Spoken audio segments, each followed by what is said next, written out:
ಪ್ರೀತಿಯ ವಿದ್ಯಾರ್ಥಿಗಳೇ, ಇವತ್ತು ನಾವು ಪ್ರೌಢ ಶಿಕ್ಷಣ ಪರೀಕ್ಷಾ ಮಂಡಳಿ ಬಿಟ್ಟಿರುವಂಥ ರಾಜ್ಯ ಮಟ್ಟದ ಪೂರ್ವ ಸಿದ್ಧತಾ ಪರೀಕ್ಷೆ ಫೆಬ್ರವರಿ 2022 ಈ ಒಂದು ಪ್ರಿಪ್ರೇಟರಿಯ ಪ್ರಶ್ನೆ ಪತ್ರಿಕೆಗೆ ಮಾದರಿ ಉತ್ತರಗಳನ್ನ ಗಮನಿಸೋಣ. ಇದರಲ್ಲಿ ಏನಪ್ಪ ಅಂತ ಹೇಳಿದ್ರೆ, ಈಗ ಬೋರ್ಡ್ ಅವರು ಆಲ್ರೆಡಿ ಮಾದರಿ ಪ್ರಶ್ನೆ ಪತ್ರಿಕೆಯನ್ನು ಬಿಟ್ಟಿದ್ದಾರೆ. ಆ ಒಂದು ಪ್ರಶ್ನೆ ಪತ್ರಿಕೆ ಹಾಗೆ ಈ ಒಂದು ಪ್ರಿಪ್ರೇಟರಿ ಕ್ವೆಶ್ಚನ್ ಪೇಪರ್ ಈ ಎರಡನ್ನು ಚೆನ್ನಾಗಿ ತರೋ ಆದರೆ ನಿಮಗೆ ಎರಡರಲ್ಲೂ ಕೂಡ ಒಂದು 20 ರಿಂದ 30 ಅಂಕಗಳನ್ನು ನೀವು ಎಕ್ಸ್ಪೆಕ್ಟ್ ಮಾಡ್ಬೋದು ಆ್ಯನ್ಯುಯಲ್ ಪೇಪರಲ್ಲಿ. ಹಾಗಾಗಿ ಈ ಪೇಪರನ್ನು ಸ್ವಲ್ಪ ಶ್ರದ್ಧೆಯಿಂದ ಗಮನ ಇಟ್ಟು ಕಲ್ತ್ಕೊಳ್ಳಿ. ಇದರಲ್ಲಿ ಮೊದಲನೇ ಭಾಗ ಎ ಭೌತ ವಿಜ್ಞಾನಕ್ಕೆ ಬರೋದಾದರೆ ಇದರಲ್ಲಿ ಮಲ್ಟಿಪಲ್ ಚಾಯ್ಸ್ ಇದೆ. ಮತ್ತು ಈ ಪ್ರಶ್ನೆ ಪತ್ರಿಕೆ ಏನಪ್ಪ ಅಂದರೆ ತುಂಬ ಸುಲಭವಾಗಿದೆ, ಅಂದರೆ ನೇರ ಪ್ರಶ್ನೆಗಳನ್ನು ಒಳಗೊಂಡಿದೆ ಮತ್ತು ವಸ್ತುನಿಷ್ಠವಾಗಿರುವಂಥ ಪ್ರಶ್ನೆಗಳನ್ನು ಕೂಡ ಇದು ಒಳಗೊಂಡಿದೆ. ಅಂದರೆ ಹೆಚ್ಚು ಇದು ಥಿಯರಿ ಟೈಪ್ ಕ್ವೆಶನ್ಸ್ ಇಲ್ಲ. ಇದರಲ್ಲಿ ಎಷ್ಟು ಆನ್ಸರ್ ಬೇಕು ಅಷ್ಟನ್ನು ಅವರು ಮೆನ್ಷನ್ ಮಾಡಿ ಕೊಟ್ಟಿದ್ದಾರೆ. ಹಾಗಾಗಿ ಈ ಪ್ರಶ್ನೆ ಪತ್ರಿಕೆ ಸುಲಭ ಅಂತ ಹೇಳ್ಬೋದು. ಇದರಲ್ಲಿ ಮಲ್ಟಿಪಲ್ ಚಾಯ್ಸು. ಮೊದಲನೇ ಪ್ರಶ್ನೆ, ವಿದ್ಯುತ್ ಬಲ್ಬ್ನ ತಂತುವಿನಲ್ಲಿ ಉಪಯೋಗಿಸುವಂಥ ವಸ್ತು ಯಾವುದು ಅಂತ. ಇಲ್ಲಿ ವಿದ್ಯುತ್ ಬಲ್ಬ್ನಲ್ಲಿ ಬಳಸುವಂಥದ್ದು ಟಂಗ್ಸ್ಟನ್. ಹಾಗಾಗಿ ಇಲ್ಲಿ ಸರಿಯಾದ ಉತ್ತರ ಟಂಗ್ಸ್ಟನ್. ಹಾಗೆ ಫ್ಲೆಮಿಂಗನ ಬಲಗೈ ನಿಯಮದಲ್ಲಿ ತೋರು ಬೆರಳು ಏನನ್ನು ಸೂಚಿಸುತ್ತೆ ಅಂತ. ಇಲ್ಲಿ ತೋರು ಬೆರಳು ಕಾಂತಕ್ಷೇತ್ರದ ದಿಕ್ಕನ್ನು ಸೂಚಿಸುತ್ತೆ. ಮುಂದಿನ ಪ್ರಶ್ನೆ, 1 ಮೀಟರ್ ಸಂಗಮ ದೂರವನ್ನು ಹೊಂದಿರುವ ಮಸೂರದ ಸಾಮರ್ಥ್ಯ. ಇಲ್ಲಿ ಸಂಗಮ ದೂರ ಅಂತ ಹೇಳಿದ್ರೆ ನಾವು ಅದನ್ನು ಡಯಾಪ್ಟರಿಂದ ಅಳಿತೀವಿ. ಹಾಗಾಗಿ ಈ ಉತ್ತರನೂ ಕೂಡ ನೀವು ಸುಲಭವಾಗಿ ಬರೀಬೋದು. ಇದಕ್ಕೆ ಸರಿಯಾದ ಉತ್ತರ 1 ಡಯಾಪ್ಟರ್. ಇನ್ನು 1 ಮಾರ್ಕ್ ಕ್ವೆಶನ್ನು, ವಾಹನಗಳಲ್ಲಿ ಹಿನ್ನೋಟ ದರ್ಪಣವಾಗಿ ಉಪಯೋಗಿಸುವ ದರ್ಪಣ ಯಾವುದು? ಅಂದರೆ ಯಾವ ಮಿರರನ್ನು ಬಳಸ್ತಾರೆ ವಾಹನಗಳಲ್ಲಿ ಅಂತ. ಇದಕ್ಕೆ ಉತ್ತರ ಪೀನ ದರ್ಪಣ. ಹಾಗೆಯೇ ಮುಂದಿನ ಪ್ರಶ್ನೆ, ಒಂದು ಗೋಳೀಯ ದರ್ಪಣದಿಂದ ಉಂಟಾದ ಪ್ರತಿಬಿಂಬದ ವರ್ಧನೆಯ ಮೌಲ್ಯ ಋಣಾತ್ಮಕವಾಗಿದ್ದರೆ, ಅಂದರೆ ನೆಗೆಟಿವ್ ವ್ಯಾಲ್ಯೂಸ್ ಇದ್ದರೆ ಉಂಟಾಗುವ ಪ್ರತಿಬಿಂಬದ ಸ್ವಭಾವವನ್ನು ತಿಳಿಸಿ ಅಂತಿದೆ. ಇಲ್ಲಿ ಋಣಾತ್ಮಕ ಆಗಿರೋದ್ರಿಂದ ಉಂಟಾಗುವಂಥ ಪ್ರತಿಬಿಂಬ ಸತ್ಯವಾಗಿರುತ್ತೆ ಮತ್ತು ತಲೆ ಕೆಳಗಾಗಿರುತ್ತೆ. ತಲೆ ಕೆಳಗು ಅಂದರೆ ಉಲ್ಟಾ ಆಗಿರುತ್ತೆ. ಮುಂದಿನ ಪ್ರಶ್ನೆ, ಇದು 2 ಮಾರ್ಕ್ಸ್ ಪ್ರಶ್ನೆ. ಇದರಲ್ಲಿ ಮೊದಲನೇದು ಲೆಕ್ಕ.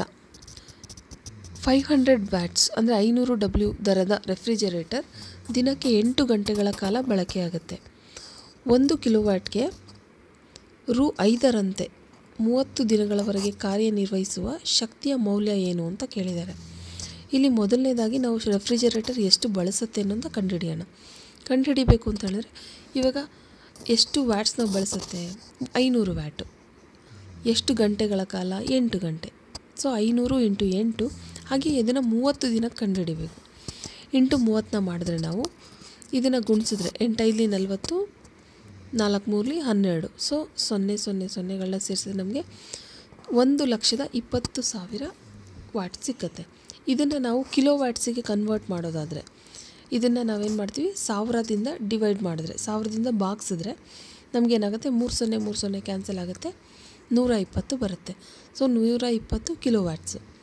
1 ಕಿಲೋ ವ್ಯಾಟ್ಗೆ 5 ರೂಪಾಯಿ ಅಂತ ಹೇಳಿದ್ರೆ 120 ಕಿಲೋ ವ್ಯಾಟ್ಗೆ ಎಷ್ಟು ಅಂತ ಇದನ್ನು ಗುಣಿಸೋದು. 120 × 5ನ ಗುಣಿಸಿದ್ರೆ 12 × 60 ಇಂಟು 10, ಸೊ 600.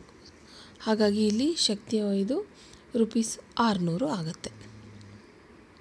ಮುಂದಿನ ಪ್ರಶ್ನೆ, ಒಂದು ಸರಳ ವಿದ್ಯುತ್ ಮೋಟಾರ್ನ ಚಿತ್ರವನ್ನು ಬರೆದು ಕುಂಚಗಳನ್ನು ಗುರುತಿಸಿ ಅಂತಿದೆ. ಇಲ್ಲಿ ನೀವು ಚಿತ್ರ ಗಮನಿಸ್ಬೋದು. ಇದು ಭಾಳ ಇಂಪಾರ್ಟೆಂಟ್ ಪ್ರಶ್ನೆ ಇದು. ಇದರಲ್ಲಿ ಎಕ್ಸ್ ಮತ್ತು ವೈ ಏನಿದೆ ಇದನ್ನು ನಾವು ಕುಂಚಗಳು ಅಂತ ಹೇಳ್ತೀವಿ. ಈ 2 ಭಾಗಗಳನ್ನ ಗುರುತಿಸಿದ್ರೆ 2 ಮಾರ್ಕ್ಸು. ಮುಂದಿನ ಪ್ರಶ್ನೆ, ಬೆಳಕಿನ ಪ್ರತಿಫಲನದ ನಿಯಮಗಳನ್ನು ನಿರೂಪಿಸಿ. ಒಂದೊಂದು ನಿಯಮಕ್ಕೆ ಒಂದೊಂದು ಅಂಕ. ಮೊದಲನೇ ನಿಯಮ, ಪತನ ಕೋನ ಪ್ರತಿಫಲನ ಕೋನಕ್ಕೆ ಸಮನಾಗಿರುತ್ತದೆ. ಹಾಗೆ ಬೆಳಕಿನ ಪ್ರತಿಫಲನದ 2ನೇ ನಿಯಮ, ಪತನ ಕಿರಣ, ಪ್ರತಿಫಲನ ಕಿರಣ ಮತ್ತು ಪತನ ಬಿಂದುವಿನಲ್ಲಿ ಪ್ರತಿಫಲನದ ಮೇಲ್ಮೈಗೆ ಎಳೆದ ಲಂಬ ಈ 3 ಒಂದೇ ಸಮತಲದಲ್ಲಿ ಇರುತ್ತೆ. ಮುಂದಿನ ಪ್ರಶ್ನೆ, ಇದು 3 ಮಾರ್ಕ್ಸ್ದು. ಇದು ಕೂಡ ಭಾಳ ಸುಲಭವಾಗಿದೆ. ಕೆಳಗಿನ ಸಾಧನಗಳ ಕಾರ್ಯಗಳನ್ನು ತಿಳಿಸಿ ಅಂತಿದೆ. ಮೊದಲನೇದು ವಿದ್ಯುತ್ ಫ್ಯೂಸ್. ಇದು ನಮಗೆ ಗೊತ್ತಿರೋವಂಥದ್ದೇ. ವಿದ್ಯುತ್ ಫ್ಯೂಸ್ ಏನು ಮಾಡುತ್ತೆ, ಓವರ್ಲೋಡ್ ಮತ್ತು ರಸ್ವಮಂಡಲದಿಂದ ರಕ್ಷಿಸುತ್ತೆ. ಕೆಲವೊಂದು ಸಲ ಓವರ್ಲೋಡ್ ಎಂದರೇನು, ರಸ್ವಮಂಡಲ ಎಂದರೇನು ಅಂತ ಕೂಡ ಪ್ರಶ್ನೆ ಕೇಳ್ಬೋದು. ಇಲ್ಲಿ ವಿದ್ಯುತ್ ಫ್ಯೂಸ್ ಏನು ಮಾಡುತ್ತೆ, ಓವರ್ಲೋಡ್ ಆದಾಗ, ಅಂದರೆ ಒಂದು ಏನು ಕರೆಂಟ್ ಸಪ್ಲೈ ಏನಿದೆ, ವಿದ್ಯುತ್ ಪ್ರವಾಹ ಹೆಚ್ಚಾದಾಗ ಈ ಒಂದು ವಿದ್ಯುತ್ ಫ್ಯೂಸ್ ಕರಗೋಗುತ್ತೆ. ಯಾವಾಗ ಕರಗೋಗುತ್ತೆ, ಈ ಒಂದು ಸರ್ಕ್ಯೂಟ್ ಕಂಪ್ಲೀಟ್ ಆಗೋದಿಲ್ಲ, ಸರ್ಕ್ಯೂಟಲ್ಲಿ ಬ್ರೇಕ್ ಆಗುತ್ತೆ. ಆವಾಗ ಇಡೀ ಮನೆಗೆ ಫ್ಲೋ ಆಗ್ತಿರೋವಂಥ ವಿದ್ಯುತ್ ಪ್ರವಾಹ ಕಟ್ ಡೌನ್ ಆಗುತ್ತೆ.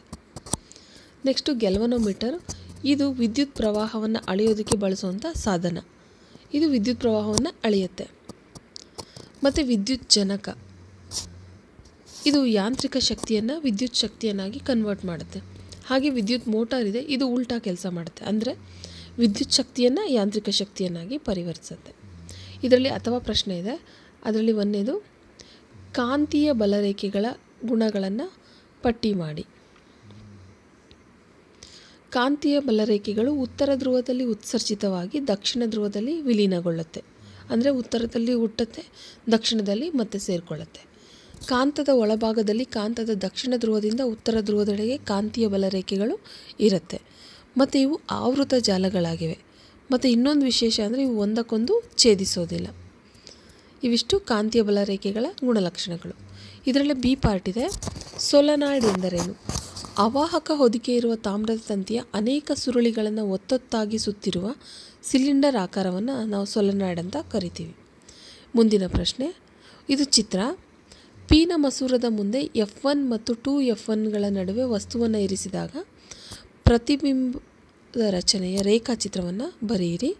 ಚಿತ್ರದ ಸಹಾಯದಿಂದ ಪ್ರತಿಬಿಂಬದ ಸ್ಥಾನ ಮತ್ತು ಸ್ವಭಾವವನ್ನು ತಿಳಿಸಿಂತಿದೆ. ಇಲ್ಲಿ F1 ಪ್ರಧಾನ ಸಂಗಮ. ಇಲ್ಲಿ ನೀವು ಚಿತ್ರನ ಗಮನಿಸಿ. ಇಲ್ಲಿ ವಸ್ತುನ F1 ಮತ್ತು 2F1ಗಳ ಮಧ್ಯೆ ಇಡಲಾಗಿದೆ. ಇದ್ರದ್ದು ಉಂಟಾಗುವಂಥ ಪ್ರತಿಬಿಂಬ ಏನಾಗಿದೆ, ನಾವು ಇಟ್ಟಿರೋ ವಸ್ತುಗಿಂತ ಜಾಸ್ತಿ ಇದೆ. ಮತ್ತು ಪ್ರತಿಬಿಂಬ ಎಲ್ಲಿ ಉಂಟಾಗಿದೆ, 2Fಗಿಂತ ಆಚೆ ಉಂಟಾಗಿದೆ, ನೀವು ಗಮನಿಸ್ಬೋದು. ಹಾಗಾಗಿ ಇಲ್ಲಿ ಪ್ರತಿಬಿಂಬದ ಸ್ಥಾನ 2F1ಗಿಂತ 2F2ಗಿಂತ ದೂರದಲ್ಲಿ. ಮತ್ತು ಪ್ರತಿಬಿಂಬದ ಸ್ವಭಾವ ಏನು, ಸತ್ಯ ಪ್ರತಿಬಿಂಬ ಆಗಿದೆ. ಮತ್ತು ಉಲ್ಟಾ ತಲೆ ಕೆಳಗಾಗಿರುವಂಥ ಪ್ರತಿಬಿಂಬ ಉಂಟಾಗಿದೆ. ಮುಂದಿನ ಪ್ರಶ್ನೆ, ಜೈವಿಕ ರಾಶಿ ಎಂದರೇನು? ಜೈವಿಕ ಅನಿಲವನ್ನು ಉಪಯೋಗಿಸುವುದರಿಂದ ಆಗುವಂಥ ಅನುಕೂಲಗಳೇನು ಅಂತ. ಸಸ್ಯ ಮತ್ತು ಪ್ರಾಣಿ ಉತ್ಪನ್ನಗಳೇನಿದೆ ಅವುಗಳ ಇಂಧನ ಆಕಾರಗಳನ್ನು ಜೈವಿಕ ರಾಶಿ ಅಂತ ಕರಿತೀವಿ. ಸಗಣಿ ಇರ್ಬೋದು ಇತ್ಯಾದಿ. ಇನ್ನು ಜೈವಿಕ ಅನಿಲದ ಅನುಕೂಲತೆಗಳು ಏನೇನೆಲ್ಲ ಅನುಕೂಲ ಇದೆ ಅಂತ ಹೇಳಿದ್ರೆ, ಇದರ ಪ್ರಮುಖ ಘಟಕ ಮೀಥೇನ್ ಇರುತ್ತೆ. ಈ ಮೀಥೇನನ್ನು ನೈಸರ್ಗಿಕ ಅನಿಲದ ಪ್ರಮುಖ ಘಟಕನೇ ಮೀಥೇನ್. ಸೊ ಈ ಮೀಥೇನನ್ನು ಇಂಧನವಾಗಿ ಬಳಸ್ಬೋದು. ಇದು ಉರಿಸಿದಾಗ ನಮಗೆ ಬೂದಿ ಸಿಗೋದಿಲ್ಲ. ಮತ್ತು ಇದು ಹೊಗೆ ರಹಿತವಾಗಿರುತ್ತೆ. ಹಾಗಾಗಿ ಪರಿಸರ ಸ್ನೇಹಿ, ಪರಿಸರ ಮಾಲಿನ್ಯವನ್ನು ಉಂಟು ಮಾಡೋದಿಲ್ಲ. ಇದರ ಶಾಖ ಮತ್ತು ದಕ್ಷತೆ ಹೆಚ್ಚು, ಅಂದರೆ ಹೆಚ್ಚಿನ ಒಂದು ಶಕ್ತಿಯನ್ನು ನಮಗೆ ಕೊಡುತ್ತೆ ಈ ಸೀಮೆ ಎಣ್ಣೆ ಅಥವಾ ಸೌದೆಗೆ ಹೋಲಿಸಿದ್ರೆ. ಮುಂದಿನ ಪ್ರಶ್ನೆ, ಇದು 4 ಮಾರ್ಕ್ಸ್ ಪ್ರಶ್ನೆ. ಓಮ್ನ ನಿಯಮವನ್ನು ನಿರೂಪಿಸಿ. ವಾಹಕದ ರೋಧ ಅವಲಂಬಿಸಿರುವ ಅಂಶಗಳನ್ನು ಪಟ್ಟಿ ಮಾಡಿ. ಮೊದಲನೇದು ಓಮ್ನ ನಿಯಮ. ಸ್ಥಿರ ತಾಪಮಾನದಲ್ಲಿ ವಿದ್ಯುತ್ ಮಂಡಲದಲ್ಲಿನ ಲೋಹದ ತಂತಿಯ ನಡುವಿನ ವಿಭವಾಂತರವು ಅದರ ಮೂಲಕ ಹರಿಯುವ ವಿದ್ಯುತ್ ಪ್ರವಾಹಕ್ಕೆ ನೇರ ಅನುಪಾತದಲ್ಲಿರುತ್ತದೆ. ಅಂದರೆ V=IR. ಇನ್ನು ವಾಹಕದ ರೋಧ ಅವಲಂಬಿಸಿರುವ ಅಂಶಗಳು ವಾಹಕದ ಉದ್ದವನ್ನು, ವಾಹಕದ ಅಡ್ಡ ಕೊಯ್ತ ಕ್ರಾಸ್ ಸೆಕ್ಷನ್, ವಸ್ತುವಿನ ಪ್ರಾಕೃತಿಕ ಗುಣ ಹಾಗೂ ತಾಪ ಇವಿಷ್ಟನ್ನು ಅವಲಂಬಿಸಿರುತ್ತೆ. ಇದರಲ್ಲೇ ಭಾಗ ಬಿ ಪ್ರಶ್ನೆ, ಒಂದು ವಿದ್ಯುತ್ ಹೀಟರ್ ವಿದ್ಯುತ್ ಮೂಲದಿಂದ 4 ಆಂಪಿಯರ್ ವಿದ್ಯುತ್ತನ್ನು ಸೆಳೆಯುವಾಗ ಅದರ ತುದಿಗಳ ನಡುವಿನ ವಿಭವಾಂತರವು 60 ವೋಲ್ಟ್ಸ್ ಆಗಿದ್ದು, ಸದರಿ ವಿದ್ಯುತ್ ಹೀಟರ್ ವಿಭವಾಂತರವನ್ನು 120 ವೋಲ್ಟ್ಸ್ಗೆ ಹೆಚ್ಚಿಸಿದಾಗ ಆ ವಿದ್ಯುತ್ ಮೀಟರ್ ಸೆಳೆಯುವ ವಿದ್ಯುತ್ ಪ್ರವಾಹ ಎಷ್ಟು ಅಂತ ಇದೆ. ಇದಕ್ಕೆ ಅವರೇನು ಮಾಡಿದ್ದಾರೆ, ವಿ ಕೊಟ್ಟಿದ್ದಾರೆ, ಐ ಕೊಟ್ಟಿದ್ದಾರೆ.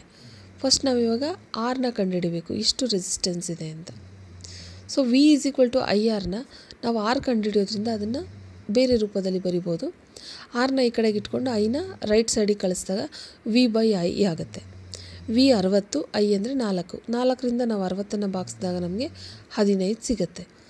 ಇದನ್ನು ನಾವು ಅಂದರೆ ಈ ಒಂದು ವಿಭವಾಂತರವನ್ನು 120 ವೋಲ್ಟ್ಸ್ಗೆ ಹೆಚ್ಚಿಸಿದಾಗ, ಅದು ಹೆಚ್ಚು ಮಾಡಿದಾಗ ಏನಾಗುತ್ತೆ, ವಿಗೆ 120 ಆಗುತ್ತೆ. ರೆಸಿಸ್ಟೆನ್ಸು 15. 15ರಿಂದ 120ನ್ನು ಭಾಗಿಸಿದ್ರೆ 15 8 120. ಹಾಗಾಗಿ ಇಲ್ಲಿ ವಿದ್ಯುತ್ ಪ್ರವಾಹ ಸೆಳೆಯೋದೆಷ್ಟು ಅಂದರೆ 8 ಆಂಪೇರ್ಸ್. ಮುಂದಿನ ಪ್ರಶ್ನೆ, ಇದು ಅಥವಾ ಪ್ರಶ್ನೆ. ಜೌಲ್ನ ಉಷ್ಣೋತ್ಪಾದನಾ ನಿಯಮವನ್ನು ನಿರೂಪಿಸಿ.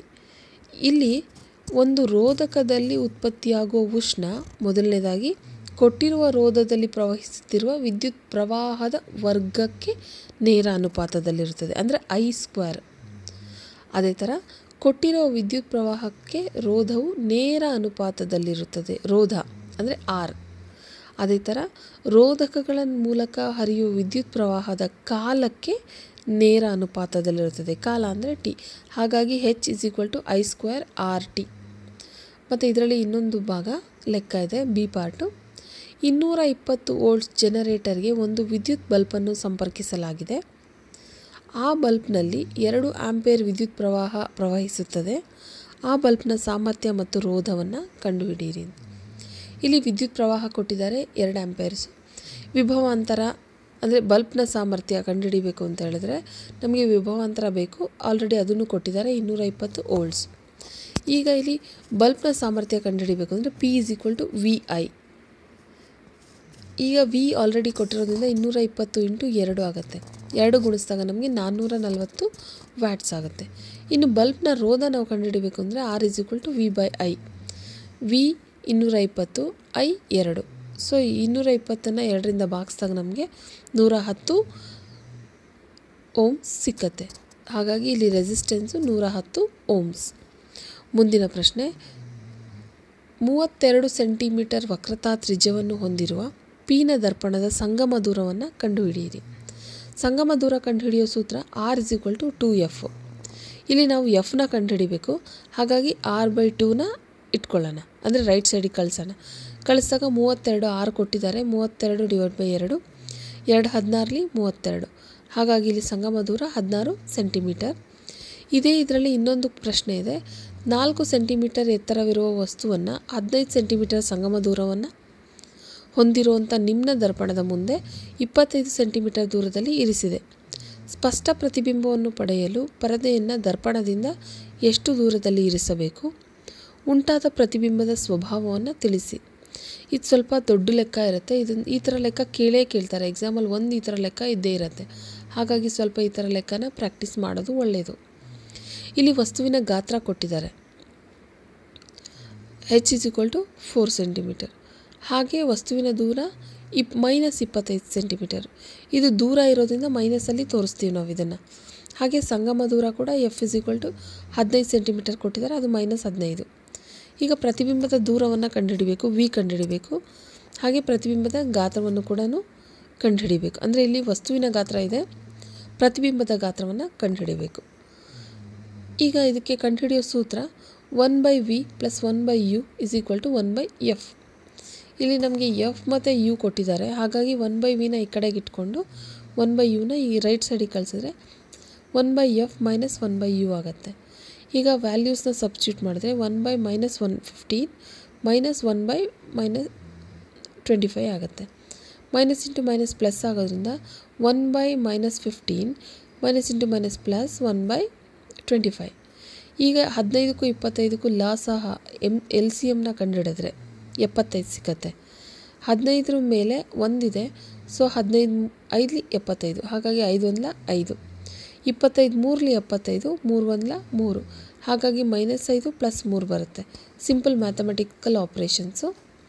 ಈ -5ರಿಂದ +3ನ ಕಳೆದ್ರೆ ನಮ್ಗೆ ಬರೋದು -2 / 75. ಈಗ 75ರಿಂದ ನಾವು 2ನ್ನು ಭಾಗಿಸಿದ್ರೆ ನಮಗೆ ಬರೋವಂಥ ಉತ್ತರ -37.5 ಸೆಂಟಿಮೀಟರ್. ಈಗ ಎಷ್ಟು ದೂರದಲ್ಲಿ ಇರಿಸ್ಬೇಕು ಅಂದರೆ ಇದು 37.5 ಸೆಂಟಿಮೀಟರ್ ದೂರದಲ್ಲಿ ಇರಿಸ್ಬೇಕು. ಮತ್ತು ಪ್ರತಿಬಿಂಬ ಸತ್ಯ ಪ್ರತಿಬಿಂಬ ಆಗಿರುತ್ತೆ, ಮತ್ತು ಇದು ತಲೆ ಕೆಳಗಾಗಿರುವಂಥ ಪ್ರತಿಬಿಂಬ ಉಂಟಾಗತ್ತೆ. ಇದಿಷ್ಟು ಭೌತಶಾಸ್ತ್ರಕ್ಕೆ ಸಂಬಂಧಪಟ್ಟಂಥ ಪ್ರಶ್ನೆಗಳಾಗಿತ್ತು. ಈಗ ನಾವು ಭಾಗ ಬಿ ರಸಾಯನಶಾಸ್ತ್ರವನ್ನು ಗಮನಿಸೋಣ. ಇದರಲ್ಲಿ ಮಲ್ಟಿಪಲ್ ಚಾಯ್ಸು. ಮೊದಲನೇ ಪ್ರಶ್ನೆ, ನಿಂಬೆ ಹಣ್ಣಿನಲ್ಲಿರುವಂಥ ಆಮ್ಲ ಇದು ಸಿಟ್ರಿಕ್ ಆಮ್ಲ. ಮತ್ತು ಎರಡನೇದು, ಒಂದು ರಾಸಾಯನಿಕ ಕ್ರಿಯೆ ZnO + C gives rise to Zn + CO. ಈ ರಾಸಾಯನಿಕ ಕ್ರಿಯೆಯಲ್ಲಿ ಅಪಕರ್ಷಣೆಗೊಳ್ಳುವ ವಸ್ತು ಯಾವುದು ಅಂತ. ಇಲ್ಲಿ ಅಪಕರ್ಷಣೆಗೊಳ್ಳೋದು ಅಂದರೆ ಆಮ್ಲಜನಕವನ್ನು ಕಳ್ಕೊಳ್ಳೋದು. ಅದೇ ಥರ ಉತ್ಕರ್ಷಣೆಗೊಳ್ಳೋದು ಅಂದರೆ ಆಮ್ಲಜನಕವನ್ನು ಪಡ್ಕೊಳ್ಳೋದು. ಇಲ್ಲಿ ಯಾವುದು ಆಮ್ಲಜನಕವನ್ನು ಕಳ್ಕೊಳ್ತಾ ಇದೆ? Obviously ZnO. ಅದು ಕಳ್ಕೊಂಡು Zn ಆಗಿ ಬದಲಾಗ್ತಿದೆ. ಹಾಗಾಗಿ ಇದು ಇಲ್ಲಿ ಸರಿಯಾದ ಉತ್ತರ ZnO. ಮುಂದಿನ ಪ್ರಶ್ನೆ, ಆಧುನಿಕ ಆವರ್ತ ಕೋಷ್ಟಕದಲ್ಲಿ ಒಂದೇ ಆವರ್ತಕ್ಕೆ ಸೇರಿರುವ ಧಾತುಗಳಾದ ಸೋಡಿಯಂ, ಮೆಗ್ನೀಷಿಯಂ, ಅಲ್ಯೂಮಿನಿಯಂ ಮತ್ತು ಸಿಲಿಕಾನ್ಗಳ ಪರಮಾಣು ಸಂಖ್ಯೆಗಳು ಕ್ರಮವಾಗಿ 11, 12, 13 ಮತ್ತು 14 ಆಗಿವೆ. ಚಿಕ್ಕ ಪರಮಾಣು ಗಾತ್ರವನ್ನು ಹೊಂದಿರುವ ಧಾತುವನ್ನು ಗುರುತಿಸಿ ಅಂತಿದೆ. ಇಲ್ಲಿ ಅವರು ಕೊಟ್ಟಿದ್ದಾರೆ ಒಂದೇ ಆವರ್ತ ಅಂದರೆ ಕವಚಗಳ ಸಂಖ್ಯೆ ಒಂದೇ ಇರುತ್ತೆ. ಸೊ ಒಂದೇ ಆವರ್ತದಲ್ಲಿರೋದ್ರಿಂದ ನಾವು ಇದನ್ನು ಓದಿದ್ದೀವಿ. ಪರಮಾಣು ಗಾತ್ರ ಯಾವಾಗಲೂ ಆವರ್ತದಲ್ಲಿ ಎಡದಿಂದ ಬಲಕ್ಕೆ ಹೋದಂಗೆ ಪರಮಾಣು ಗಾತ್ರ ಕಡಿಮೆ ಆಗುತ್ತೆ. ಮೇಲಿಂದ ಕೆಳಗೆ ಕಂಬ ಸಾಲಿನಲ್ಲಿ ಬಂದರೆ ಪರಮಾಣುವಿನ ಗಾತ್ರ ಹೆಚ್ಚುತ್ತೆ. ಹಾಗಾಗಿ ಇಲ್ಲಿ ಕೊನೆಗಿರುವಂಥದ್ದು ಅಂದರೆ ಅದು ಹೆಚ್ಚಿನ ಪರಮಾಣು ಸಂಖ್ಯೆ ಯಾವುದು ಹೊಂದಿರುತ್ತೆ ಅದರದ್ದು ಪರಮಾಣು ಗಾತ್ರ ಕಡಿಮೆ ಆಗಿರುತ್ತೆ. ಇಲ್ಲಿ ಹೆಚ್ಚು ಅಂತ ಹೇಳಿದ್ರೆ 14 ಇದೆ. 14 ಸಿಲಿಕಾನ್ನ ಪರಮಾಣು ಸಂಖ್ಯೆ.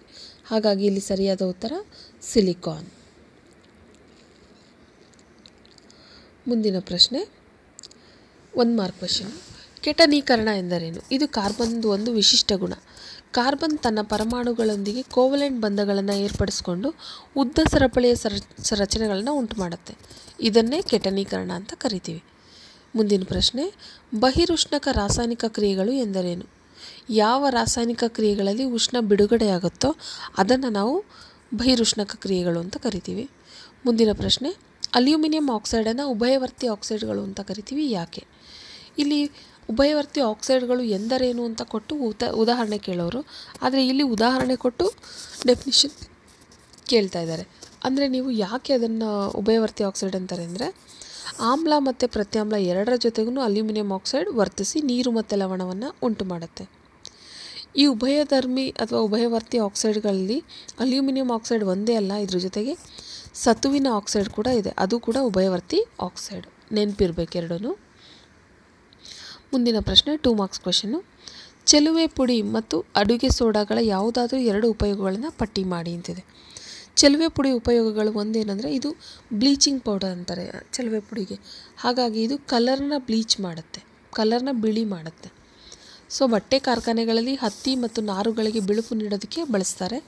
ಹಾಗೆ ಪೇಪರ್ ತಯಾರಿಕೆಯಲ್ಲಿ ಅಂದರೆ ಕಾಗದ ಕಾರ್ಖಾನೆಗಳಲ್ಲೂ ಕೂಡ ಮರದ ತಿರುಳಿಗೆ ಬಿಳುಪು ನೀಡೋದಕ್ಕೆ ಬಳಸ್ತಾರೆ.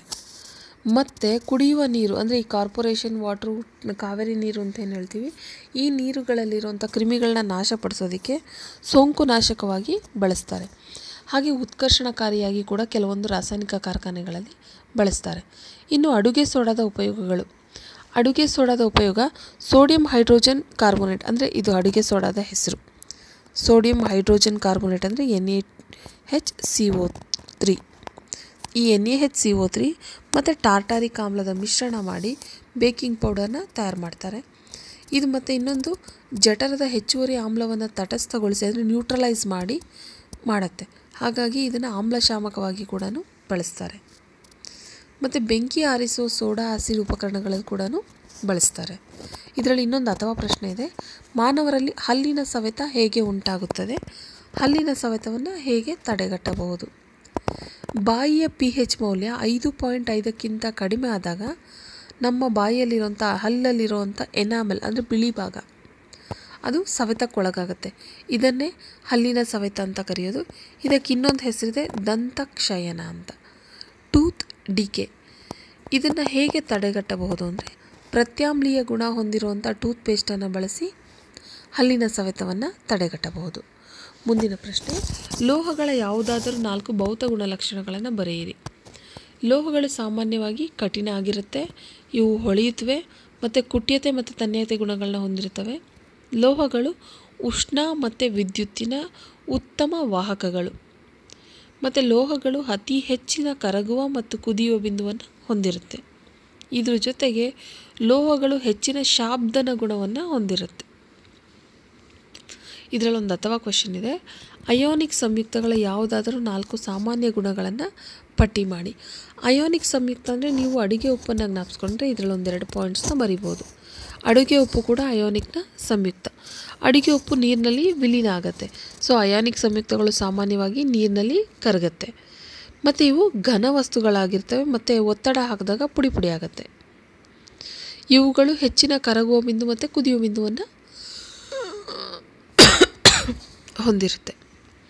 ಮತ್ತು ಇವು ಘನ ಸ್ಥಿತಿಯಲ್ಲಿ ಅಯೋನಿಕ್ ಸಂಯುಕ್ತಗಳು ತಮ್ಮ ಮೂಲಕ ವಿದ್ಯುತ್ತನ್ನು ಹರಿಯೋದಕ್ಕೆ ಬಿಡೋದಿಲ್ಲ. ಅದೇ ಅಡಿಗೆ ಉಪ್ಪಿಗೆ ನೀರನ್ನು ಹಾಕಿ ದ್ರವಿಸಿದ ಸ್ಥಿತಿಯಲ್ಲಿ ಅಂದರೆ ಜಲೀಯ ದ್ರಾವಣ ಉಂಟು ಮಾಡಿದಾಗ ಅದು ವಿದ್ಯುತ್ತನ್ನು ತನ್ನ ಮೂಲಕ ಹರಿಯೋದಕ್ಕೆ ಬಿಡುತ್ತೆ. ಮುಂದಿನ ಪ್ರಶ್ನೆ, ಇದು ಲವಣ ದ್ರಾವಣದ ವಾಹಕತೆಯನ್ನು ಪರೀಕ್ಷಿಸುತ್ತಿರುವುದನ್ನು ತೋರಿಸುವ ಉಪಕರಣಗಳ ಜೋಡಣೆಯ ಚಿತ್ರವನ್ನು ಬರೆದು ಗ್ರಾಫೈಟ್ ದಂಡವನ್ನು ಗುರುತಿಸಿ ಅಂತಿದೆ. ಈ ರಸಾಯನಶಾಸ್ತ್ರದಲ್ಲಿ 5 ಚಿತ್ರಗಳಿದೆ. 5 ಚಿತ್ರನ ನೀವು ಚೆನ್ನಾಗಿ ಕಲ್ತ್ಕೊಂಡ್ರೆ 2 ಚಿತ್ರ ಎಕ್ಸಾಮಲ್ಲಿ ಕಂಪಲ್ಸರಿ ಬಂದೇ ಬರುತ್ತೆ. ಸುಮಾರು 5 ಮಾರ್ಕ್ಸ್ಗೆ ಇಲ್ಲಿ ಚಿತ್ರಗಳು ಬರುತ್ತೆ. ಹಾಗಾಗಿ ಗಮನಿಸಬೇಕು. ಇಲ್ಲಿ ಚಿತ್ರನ ನೋಡಿ, ತುಂಬ ಸುಲಭವಾಗಿದೆ ಈ ಚಿತ್ರ. ಆದರೆ ಕನ್ಫ್ಯೂಸ್ ಮಾಡಿಕೊಂಡು ಒಂದು ಚಿತ್ರಕ್ಕೆ ಇನ್ನೊಂದು ಚಿತ್ರನ ಬರೀಬಾರ್ದು.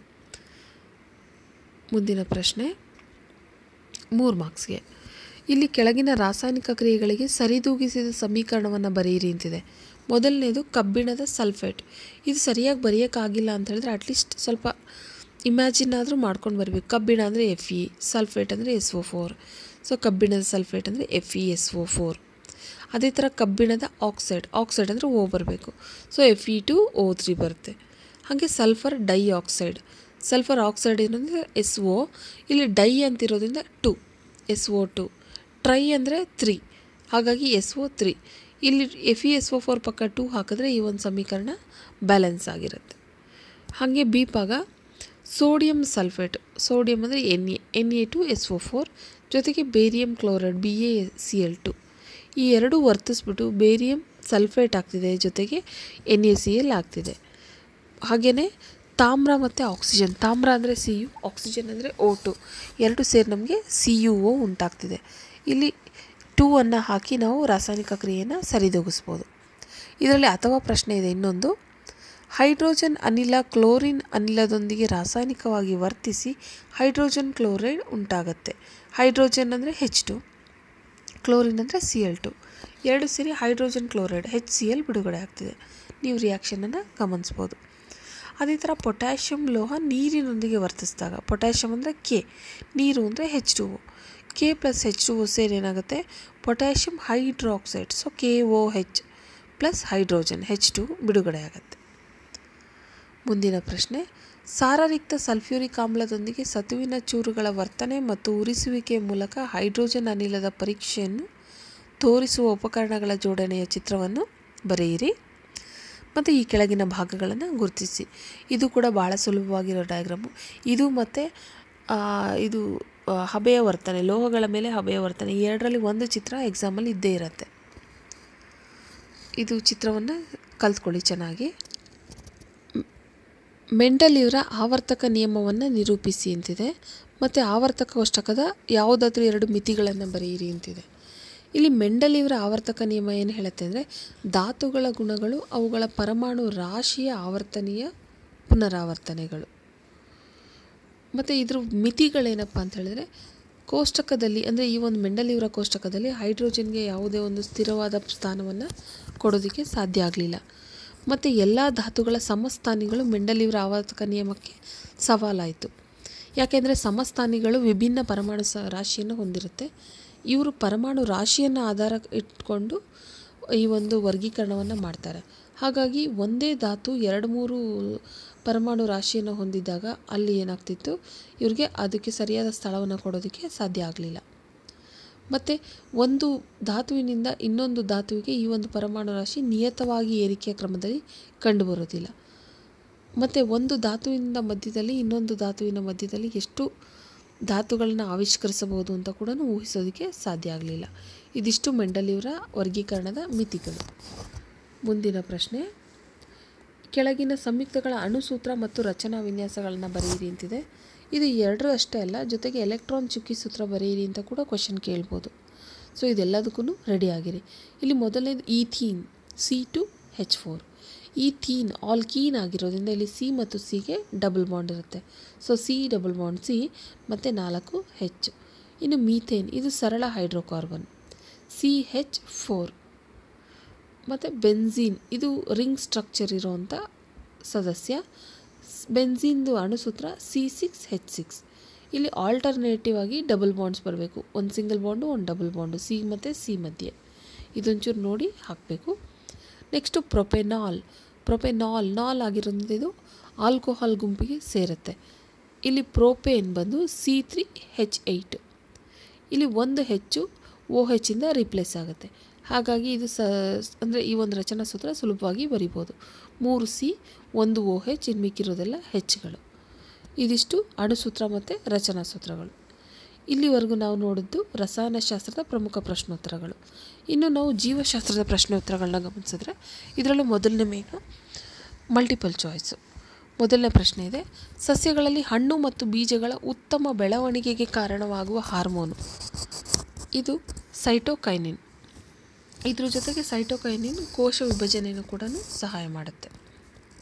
ಮುಂದಿನ ಪ್ರಶ್ನೆ, ಈ ಕೆಳಗಿನವುಗಳಲ್ಲಿ ಅನುವಂಶೀಯವಾಗದ ಗುಣ ಯಾವುದು ಅನುವಂಶೀಯ ಆಗೋದಿಲ್ಲ ಅಂತ. ಪುಸ್ತಕಗಳನ್ನು ಓದಿ ಗಳಿಸಿದ ಜ್ಞಾನ, ಕಣ್ಣಿನ ಬಣ್ಣ, ಅಂಟಿರುವ ಕಿವಿ ಹಾಲೆಗಳು, ಮೂಗಿನ ಆಕಾರ. ಈ ಕಣ್ಣಿನ ಬಣ್ಣ, ಕಿವಿ ಹಾಲೆ, ಮೂಗಿನ ಆಕಾರ ಇದೆಲ್ಲನೂ ತಂದೆ ತಾಯಿಗಿದ್ರೆ ಮಕ್ಕಳಿಗೂ ಕೂಡ ಬರೋ ಚಾನ್ಸಸ್ ಇರುತ್ತೆ. ಆದರೆ ಪುಸ್ತಕಗಳನ್ನು ಓದಿ ಗಳಿಸಿದ ಜ್ಞಾನ ಇದು ಅನುವಂಶೀಯವಾಗಿ ಆಗೋದಿಲ್ಲ. ಇದು ಗಳಿಸಿದಂಥ ಒಂದು ಲಕ್ಷಣ. ಹಾಗಾಗಿ ಇದು ಅನುವಂಶೀಯವಾಗಿ ಆಗೋದಿಲ್ಲ. ಸರಿಯಾದ ಉತ್ತರ ಆಪ್ಷನ್ ಎ. ನೆಕ್ಸ್ಟು 1 ಮಾರ್ಕ್ ಪ್ರಶ್ನೆ, ಕೋಶೀಯ ಉಸಿರಾಟದಿಂದ ಉತ್ಪತ್ತಿಯಾಗುವ ATPಯ ಕಾರ್ಯವನ್ನು ತಿಳಿಸಿ. ಈ ATP ಅಂದರೆ ಶಕ್ತಿಯನ್ನು ಬಿಡುಗಡೆ ಮಾಡುವಂಥದ್ದು. ಹಾಗಾಗಿ ATP ಏನು ಮಾಡುತ್ತೆ, ಜೀವಕೋಶದ ಎಲ್ಲ ಚಟುವಟಿಕೆಗೆ ಶಕ್ತಿಯನ್ನು ಕೊಡುತ್ತೆ. ಹಾಗಾಗಿ ಇದು ಇಂಧನವಾಗಿ ಬಳಕೆಯಾಗತ್ತೆ. ಮುಂದಿನ ಪ್ರಶ್ನೆ, ಅಯೋಡಿನ್ ಯುಕ್ತ ಉಪ್ಪು ನಮ್ಮ ಆಹಾರದ ಒಂದು ಭಾಗ ಆಗಿರಬೇಕು, ಯಾಕೆ? ಅಯೋಡಿನ್ನು ಥೈರಾಯ್ಡ್ ಗ್ರಂಥಿ ಸರಿಯಾಗಿ ಕೆಲಸ ಮಾಡಬೇಕು ಅಂದರೆ, ಥೈರಾಕ್ಸಿನ್ ಹಾರ್ಮೋನ್ ಸರಿಯಾಗಿ ಉತ್ಪತ್ತಿ ಆಗಬೇಕು ಅಂದರೆ ಅಯೋಡಿನ್ ನಮಗೆ ಬೇಕು. ಹಾಗಾಗಿ ಇದು ಆಹಾರದ ಭಾಗ ಆಗಿರಬೇಕು. ಮುಂದಿನ ಪ್ರಶ್ನೆ, ಪಕ್ಷಿಯ ಮುಂಗಾಲುಗಳು ಮತ್ತು ಮಾನವನ ಮುಂಗಾಲುಗಳು ರಚನಾನುರೂಪಿ ಅಂಗಗಳಾಗಿವೆ. ಈ ಹೇಳಿಕೆಯನ್ನು ಸಮರ್ಥಿಸಿ. ಅಂದರೆ ಇಲ್ಲಿ ಈ ಪಕ್ಷಿ ಮುಂಗಾಲು ಮತ್ತು ಮಾನವನ ಮುಂಗಾಲುಗಳು ರಚನಾನುರೂಪಿ ಅಂತ ಹೇಳಿದ್ರೆ ಒಂದೇ ರೀತಿಯ ರಚನೆಯನ್ನು ಹೊಂದಿರುತ್ತೆ, ಆದರೆ ಬೇರೆ ಬೇರೆ ರೀತಿಯ ಕಾರ್ಯವನ್ನು ಮಾಡುತ್ತೆ. ಹಾಗಾಗಿ ಇದು ರಚನಾನುರೂಪಿ ಅಂಗಗಳಾಗಿದೆ. ಮುಂದಿನ ಪ್ರಶ್ನೆ, ಹೂವಿನ ನೀಲಛೇದ ನೋಟವನ್ನು ತೋರಿಸುವ ಚಿತ್ರವನ್ನು ಬರೆದು ಶಲಾಕ ನಳಿಕೆಯನ್ನು ಗುರುತಿಸಿ. ಈ ಚಿತ್ರನೂ ಸುಲಭವಾಗಿದೆ, ಬರೀಬಹುದು. ಚಿತ್ರ ನೋಡಿ, ಆದರೆ ಎಲ್ಲ ಭಾಗಗಳನ್ನು ಗುರುತಿಸೋ ಅಷ್ಟಿಲ್ಲ, ಬರೀ ಶಲಾಕ ನಳಿಕೆಯನ್ನು ತೋರಿಸಿದರೆ ಸಾಕು. ಮುಂದಿನ ಪ್ರಶ್ನೆ, ಜೈವಿಕ ವಿಘಟನೆಗೆ ಒಳಗಾಗುವ ವಸ್ತುಗಳು ಮತ್ತು ಜೈವಿಕ ವಿಘಟನೆಗೆ ಒಳಗಾಗದ ವಸ್ತುಗಳ ನಡುವಿನ ಯಾವುದಾದರೂ 2 ವ್ಯತ್ಯಾಸಗಳನ್ನು ತಿಳಿಸಿ. ಇಲ್ಲಿ ಜೈವಿಕ ವಿಘಟನೆಗೆ ಒಳಗಾಗೋದು ಸೂಕ್ಷ್ಮಜೀವಿಗಳಿಂದ ಕೊಳೆಯುತ್ತೆ, ಒಳಗಾಗದೇ ಇರೋದು ಕೊಳೆಯೋದಿಲ್ಲ. ಮತ್ತು ಜೈವಿಕ ವಿಘಟನೆಗೆ ಒಳಗೋಗುವ ವಸ್ತುಗಳು ಪರಿಸರದಲ್ಲಿ ಇವುಗಳ ಉಳುವಿಕೆ ತಾತ್ಕಾಲಿಕ, ಅಂದರೆ ಬೇಗನೆ ಇವು ಕೊಳ್ತೋಗುತ್ತೆ. ಇವು ಪರಿಸರ ಮಾಲಿನ್ಯವನ್ನು ಉಂಟು ಮಾಡೋದಿಲ್ಲ. ಉದಾಹರಣೆಗೆ ತರಕಾರಿ ಸಿಪ್ಪೆ, ಕಾಗದ, ಬಟ್ಟೆ, ಸಗಣಿ ಇತ್ಯಾದಿ. ವಿಘಟನೆಗೆ ಒಳಗಾಗದ ವಸ್ತುಗಳು ಕೊಳೆಯೋದಿಲ್ಲ, ಹಾಗಾಗಿ ಇವು ಪರಿಸರದಲ್ಲಿ ತುಂಬ ವರ್ಷಗಳ ಕಾಲ ಉಳ್ಕೊಳ್ಳುತ್ತೆ ಮತ್ತು ಇವುಗಳಿಂದ ನಮಗೆ ಪರಿಸರ ಮಾಲಿನ್ಯ ಕೂಡ ಉಂಟಾಗುತ್ತೆ. ಉದಾಹರಣೆಗೆ ಪ್ಲಾಸ್ಟಿಕ್, ಗಾಜು, DDT ಇತ್ಯಾದಿ.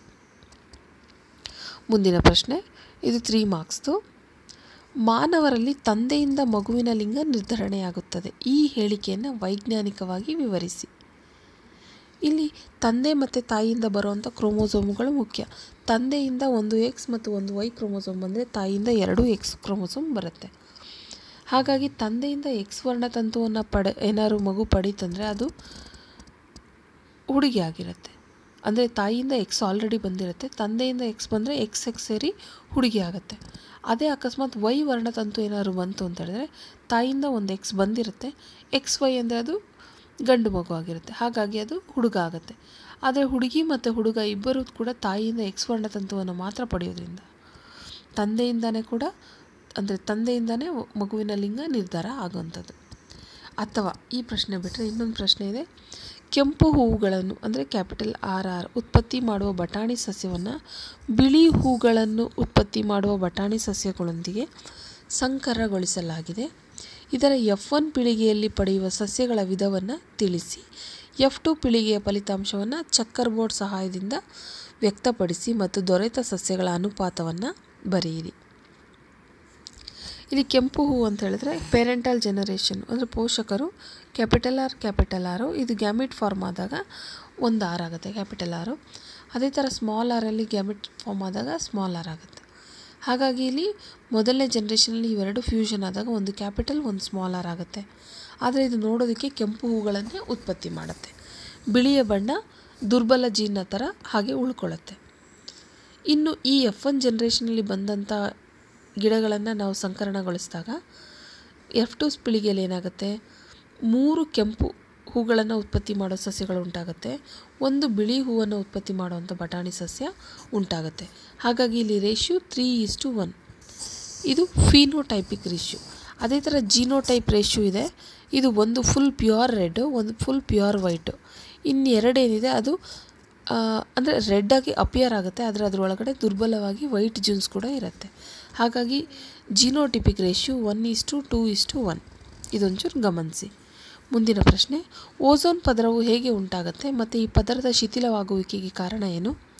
ಓಝೋನ್ ಪದರದ ಶಿಥಿಲವಾಗುವಿಕೆಯಿಂದ ಆಗುವ ಪರಿಣಾಮ ಏನು? ಆಕ್ಸಿಜನ್ನ 3 ಪರಮಾಣುಗಳಿಂದ ರೂಪುಗೊಂಡಿರೋ ಅಣುವನ್ನು ಓಝೋನ್ ಅಂತೀವಿ, O3. ಇದು ಹೇಗೆ ಉಂಟಾಗತ್ತೆ ಅಂದರೆ, ಹೆಚ್ಚಿನ ತೀವ್ರತೆಯ ನೇರಳಾತೀತ ವಿಕಿರಣಗಳು ಆಕ್ಸಿಜನ್ ಅಣುವನ್ನು ನೇಸೆಂಟ್ ಆಕ್ಸಿಜನ್ ಅಂದರೆ ಆಕ್ಸಿಜನ್ ಪರಮಾಣು ಆಗಿ ವಿಭಜಿಸುತ್ತೆ. ಅಂದರೆ O2 gives raise to O+O ಆಗುತ್ತೆ. ನಂತರ ಈ ಒಂದು ಪರಮಾಣುಗಳು ಇತರ ಆಕ್ಸಿಜನ್ ಪರಮಾಣುಗಳೊಂದಿಗೆ ಸೇರಿ ಓಝೋನ್ ರೂಪುಗೊಳ್ಳುತ್ತೆ. ಅಂದರೆ O+O2. ಈ ಪರಮಾಣು ಆಕ್ಸಿಜನ್ ಜೊತೆ ಸೇರಿದಾಗ O+O2 ಆಗುತ್ತೆ, ಅಲ್ಲಿ ನಮಗೆ O3 ಆಗುತ್ತೆ, ಅದೇ ಓಝೋನ್. ಈ ಓಝೋನ್ ತೆಳುವಾಗ್ತಿರೋದಕ್ಕೆ ಕಾರಣ ಏನಂದರೆ, ನಾವು ಫ್ರಿಡ್ಜ್ಗಳಲ್ಲಿ ಬಳಸ್ತಿರುವಂಥ ಕ್ಲೋರೋಫ್ಲೋರೋಕಾರ್ಬನ್ CFCಗಳು ಮತ್ತು ಅಂಥ ಇನ್ನೂ ಕೆಲವು ಸಂಶ್ಲೇಷಿತ ರಾಸಾಯನಿಕಗಳು. ಮತ್ತು